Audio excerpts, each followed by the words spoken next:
میں جو بات کرنے لگا ہوں نا وہ ذرا سمجھیں. میں نے وہاں بھی بات یہی کی کہ ریڈ زون کائنات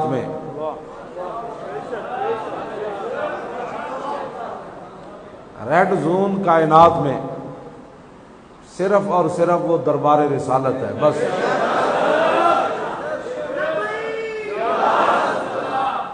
ریڈ زون کائنات میں صرف دربار رسالت ہے بس. یہ اپنے ذہنوں میں بٹھائیں, اس بات کو اپنے ذہن میں جگہ دیں. جب یہ بات آپ کی سمجھ میں آ جائے گی نا تو پھر ابو جال بھی آ جائے گا نا آپ کو بات کرنے کے لیے. بھائی سوچو یار اتنی بڑی بات, ابو جال بھی آ جائے گا. آج تو لوگ روایتوں پر بات کرتے ہیں نا, ضعیف ہے کہ کبھی ہے, بات کس نے کی ہے, فلاں نے, یہ ہے, میں کیا ہوں, فلاں کیا ہوں. پھر وقت کا ابو جال بھی آ جائے جس نے مرتے ہوئے بھی حضور کو نہیں مانا.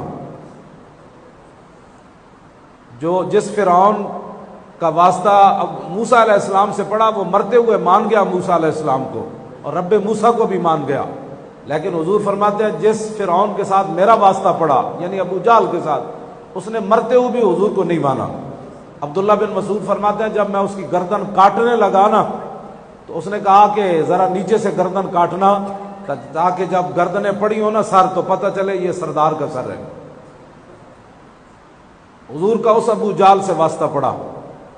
اگر یہ بات دل میں سما جائے نا رسول اللہ کی شان اور عظمت اور ریڈ زون, تو پھر سانپ بھی لڑے, ایک نہ لڑے, سینکڑوں سانپ بھی لڑے, تو پھر حضور جلوہ گر ہوں, آرام فرما رہے ہوں, تو سیدنا صدیق اکبر کو پتہ تھا کہ اب ریڈ زون کا مسئلہ ہے کہ اگر میرے جسم میں حرکت پیدا ہو گئی اور حضور بیدار ہو گئے تو پھر یہ تو ریڈ زون ہے. تو رب العالمین فرمائے گا صدیق تو نے اپنے جسم کی خاطر میرے نبی کو بیدار کر دیا, اپنی تکلیف کی خاطر. تو لم یتحرک مخافت ان ینتبہ رسول اللہ, صدیق اکبر نے حرکت بھی نہ کی کہیں حضور کی نیند میں خلل نہ آ جائے.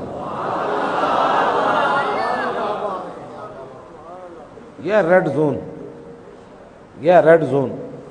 پھر مولا کائنات علی مرتضیٰ حضور کی ران پر لیٹے ہوئے, پہلے یار اور چوتھے یار. تو پھر جب پہلے نے بھی انج کیتا, چوتھے نے, پھر درمیان والے بھی شامل ہو گئے, پھر سارے صحابہ ہی شامل ہو گئے. تو مولا علی نماز اثر دیکھ رہے ہیں جا رہی ہے, لیکن ان کے جسم میں بھی حرکت پیدا نہ ہوئی. آدمی کو ظاہر ہے کوئی کام ہوتا ہے تو اس کو الجھن ہوتی ہے, بندے کے جسم میں جھرجھری پیدا ہوتی ہے, بندہ ایسے ایسے کرتا ہے. مولا علی نے بھی ایسے ایسے نہیں کیا کہ کہیں میری حرکت سے حضور بیدار نہ ہو جائے. اور نماز اثر اس طرف جا رہی تھی, تو کیوں؟ مولا علی جانتے تھے کہ یہ ریڈ زون ہے. اگر میرے جسم کی حرکت کی وجہ سے حضور بیدار ہو گئے تو اللہ آیت نازل کر دے گا کہ تجھے نماز کا پتہ تھا تو میرے نبی کی شان اور عظمت کا پتہ نہیں تھا. یہ ریڈ زون. اگر یہ بندے کو سمجھ آ جائے نا تو پھر نہ تقریروں کی ضرورت پڑتی ہے, نہ بڑی بڑی لمبی محفلوں کی ضرورت پڑتی ہے. پھر ساری زندگی ابو جال بھی سمجھانے آ جائے نا, ابو جال سمجھانے آیا صدیق اکبر کو اور کہنے لگا کہ جی آپ بتائیں کیسے ہو سکتا ہے کہ راتوں رات بندہ مسجد حرام سے بیت المقدس جائے, پھر وہاں سے پہلا آسمان, پھر ساتویں, پھر لامکان جائے, پھر واپس آئے تو کنڈی ہل رہی ہو, پانی چل رہا ہو, بستر گرم ہو, ایسے ہو سکتا ہے؟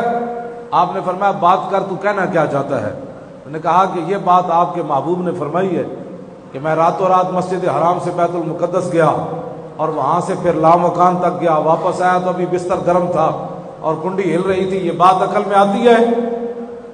جب ہو نا دل میں محبت.